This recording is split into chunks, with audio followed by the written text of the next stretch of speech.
తగ్గట్టుగానే ఇవాళ కోర్టు తీర్పు కూడా వస్తే అనుకూలంగానే వస్తుంది కాబట్టి డెఫినెట్గా రేపు నోటిఫికేషన్ వస్తుంది. స్థానిక సంస్థల ఎలక్షన్లు యథావిధిగా జరుగుతాయనే నమ్మకంతో కాంగ్రెస్ పార్టీ ఉంది. సో బీజేపీలో ఎలాంటి చర్చ జరుగుతుంది, ఏమనుకుంటున్నారు అంటే తీర్పు గురించి?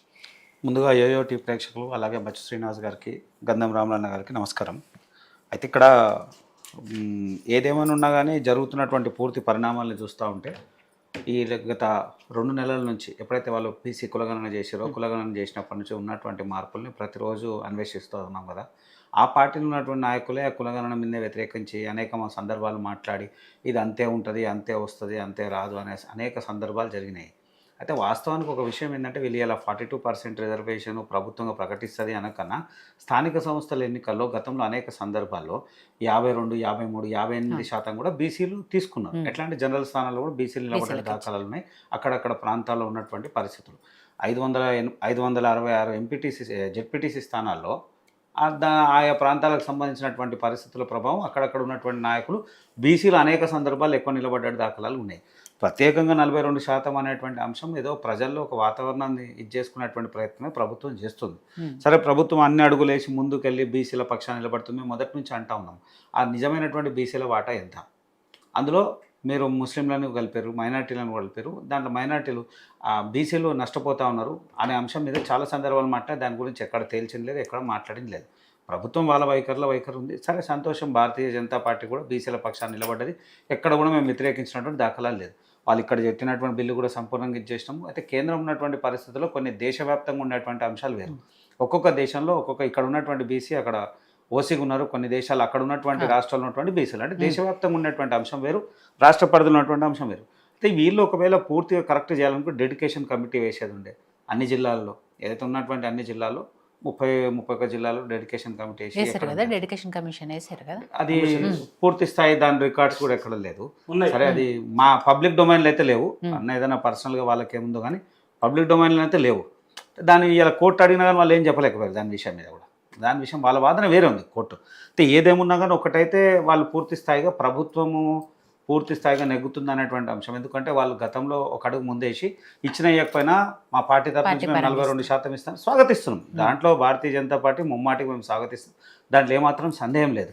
అయితే ఇక్కడ జరుగుతున్నటువంటి దూబాచులాట్లో ఏం జరుగుతుంది అనేటువంటి అంశం ఉంటే, ఎట్లయితే మహారాష్ట్రలో జరిగినటువంటి అంశం, మహారాష్ట్రలో మరాఠీలకు ఓబీసీలకు సంబంధించినటువంటి అంశంలో అక్కడ 62% దాటిపోయినప్పుడు ఎన్నికలు జరిగి పూర్తి స్థాయి వచ్చి ఫలితాలు వచ్చే ముందు హైకోర్టు అక్కడ ఒక కలగ చేసుకొని 50% దాటిందని చెప్పి నిలిపివేసేటువంటి పరిస్థితి వచ్చినప్పుడు అక్కడంతా కూడా మళ్ళీ అయోమయమైనటువంటి పరిస్థితి.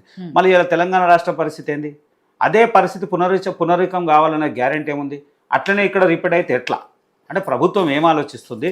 ప్రభుత్వం ఒక పెత్తందారి వ్యవస్థలకు ఖచ్చితంగా మేము అనుకున్నాం చేయాలి, అన్నదే జరగాలి అనేటువంటి లక్ష్యం కాకుండా అందరినీ సమన్వయం చేయాల్సినటువంటి బాధ్యత ఉంది. ఎవరు వేస్తున్నారు, పిటిషనర్లు ఎవరు పోతున్నారు, కోర్టుకు ఎవరున్నారు, ఎవరు మాట్లాడుతున్నారు, ఎవరు పిలిపించి చేస్తున్నటువంటి అంశం ఎట్టి పరిస్థితుల్లో కోర్టులకు వచ్చిన తర్వాత ప్రభుత్వం చేతిలో లేనటువంటి అంశం వెళ్ళిపోతుంది. ఒకవేళ నిజంగా కూడా రేపు 42% రిజర్వేషన్ అన్నావు, రేపు ఇలా అందరూ ఏమనుకుంటున్నారు, రేపు ప్రభుత్వం అధికారికంగా రేపు అంటా ఉంది. కానీ నాకు తెలిసి 2:30-3 గంటల వరకు వాళ్ళు ఎక్కడ ఏ నోటిఫికేషన్ ఇయ్యరు, నాకు తెలిసి ఎవరికి తీసుకోరు.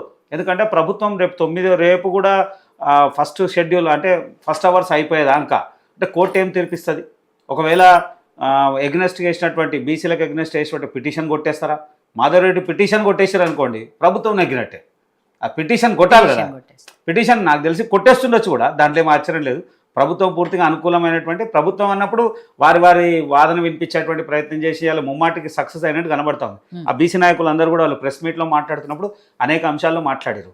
అనుకూలమైనటువంటి వాదనలు ఎవరెవరు చేస్తున్నారో వాళ్ళకందరికీ చాలామంది ఇంప్లీడ్ అయ్యారు. అంటే బీసీ నాయకులు ఆర్ కృష్ణయ్యతో సహా అనేక మంది నాయకులంతా కూడా ఆ పిటిషనర్లు దాంట్లో ఇంప్లీడ్ అయిపోయి ప్రభుత్వంగా అనుకూలమైనటువంటి అంశంలో చాలా బలంగా నిలబడుతున్నారు. ఒకవేళ రేపు ఆ పిటిషన్ కొట్టేసినా ఆశ్చర్యం లేదు. ఒకవేళ కొట్టేసారు అనుకోండి, ప్రభుత్వం పూర్తి స్థాయిగా నెగ్గినట్టే, దాంట్లో ఏమాత్రం సందేహం. అప్పుడు ఎన్నికలు వచ్చినా మళ్ళా ప్రభుత్వం జోక్యం చేసుకోదనే గ్యారెంటీ ఎక్కడుంది?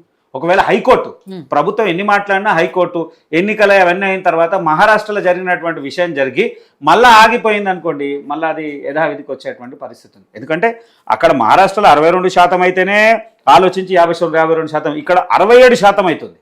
అంటే జరిగేటువంటి అవకాశాలు ఉన్నాయి. ప్రభుత్వము కోర్టు గత 10 సంవత్సరాలను చూస్తూ ఉంటే ఎప్పుడైతే బీఆర్ఎస్ ప్రభుత్వం వచ్చిన తర్వాత ఆ ప్రభుత్వంలో కొంతవరకు కానీ దాని తర్వాత నుంచి కూడా ప్రభుత్వం ఏ పని చేసినా మళ్ళీ చట్టం లోబడి అంటే చట్టం అని వద్దనకుండా న్యాయం అనేది ఇన్వాల్వ్ అవుతుంది, న్యాయస్థానం ఇన్వాల్వ్ అవుతున్నారు. అందులో ఉన్నటువంటి అధికారులు వీళ్ళు వీళ్ళ మీద చిన్న విషయమైనా పెద్ద విషయమైనా ఖచ్చితంగా న్యాయస్థానాన్ని ఆశ్రయిస్తున్నారు. న్యాయస్థానం ద్వారా ప్రభుత్వాన్ని ఇచ్చేసేటువంటి ప్రయత్నం చేస్తున్నారు. ఈ మొత్తం వాతావరణం ఏంటంటే ప్రజల్లో గందరగోళం ఉన్నది. ఏం జరుగుతుందా జరగదా, ఒకవేళ జరిగినా వాళ్ళ పరిస్థితి ఏంది, ఎట్లా గెలవాలి, ఏం గెలవాలి. గ్రామాలలో ఉన్నటువంటి మండలాల్లో ఉన్నటువంటి అనేక మంది నాయకులు అయోమయంలో ఉన్నారు. వాళ్ళు ప్రచారం చేయలేని పరిస్థితులు ఏమున్నా ఒకవేళ రేపు సాయంత్రం వరకు కొంచెం తెలిసే అవకాశం ఉంది. ఒకవేళ ప్రభుత్వం తరపున పూర్తి స్థాయి ఈ క్లారిటీ రావడము, ఒకవేళ కోర్టు ఆ పిటిషన్ కొట్టేస్తే పర్వాలేదు, కొట్టేయకుండా మళ్ళా దానికి టైం ఇచ్చేసి మళ్ళీ దాని మీద వాదన వినిపించేటువంటి ప్రయత్నం చేసినందుకు మళ్ళీ అది అయోమయమే. ఒకవేళ వీళ్ళు ఇచ్చిన వాదన నిండిన తర్వాత ఎప్పుడు ఏం స్టేట్మెంట్ వచ్చి సడన్గా ఏం జరిగినా కానీ ఆశ్చర్యం లేనటువంటి పరిస్థితి. కాబట్టి ప్రభుత్వం దీని మీద పూర్తి స్థాయి జాగ్రత్త తీసుకొని ప్రజల్లోకి తీసుకుపోయి, ఎందుకంటే కొత్త తరమైనటువంటి నాయకులు వాళ్ళందరూ కూడా చాలా సంవత్సరాల నుంచి కొన్ని చోట్ల 10 ఏళ్ల నుంచి కూడా ఎన్నికలు జరగని ప్రాంతాలు ఉన్నాయి. గ్రామాలలో జరగలేదు, కొన్ని టౌన్లలో జరగలేదు, అనేక ప్రాంతాలలో ఎన్నికలు జరగలేదు. ఎన్నికలు జరిగితే ఆ ప్రాంతాలంతా అభివృద్ధి చెందుతాయని ఆశతో ఉన్నటువంటి ప్రాంతాలని మళ్ళీ అయోమయమైనటువంటి పరిస్థితులు రాకుండా చూడాల్సినటువంటి బాధ్యత ప్రభుత్వం ఉంది. కానీ ప్రభుత్వం మొత్తం మళ్ళీ అది ఒక రప్చర్ చేసి కూర్చుంది. అది ఎట్లా చేస్తుంది, ఏం చేస్తుంది అనేది వేచి చూడాల్సిన అవసరం ఉంది. ఒక కండిషన్ అయితే వీళ్ళు అన్నారు, 42% మేమైతే ఇచ్చేస్తాము. ఒకవేళ అట్లా ఇచ్చి ఒకవేళ నిలవకపోయినా ఎన్నికలు జరిగినా మళ్ళీ కోర్టు ఆపదనే గ్యారంటీ ఉంది. కాబట్టి కోర్టు పరిధిని ముందు క్లోజ్ చేయాల్సిన అవసరం ప్రభుత్వం తరపునటువంటి న్యాయవాదులది, ప్రభుత్వంకి బాధ్యత ఉన్నది. అది చేయనంత వరకు ఇబ్బందులే.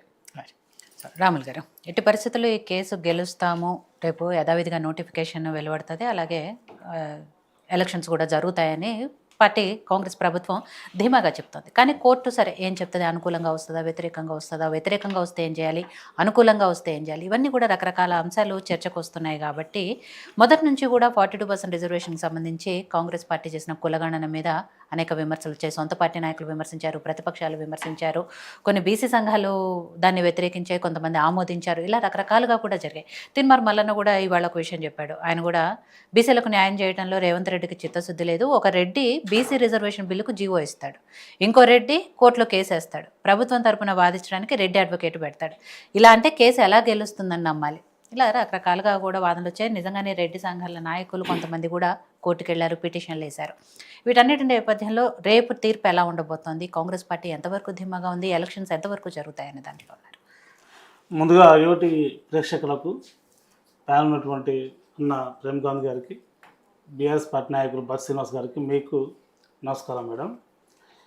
దేశంలోనే బీసీల యొక్క చట్టసభల్లో అదేవిధంగా ముఖ్యంగా స్థానిక సంస్థలకు సంబంధించినటువంటి ఎలక్షన్లో 42%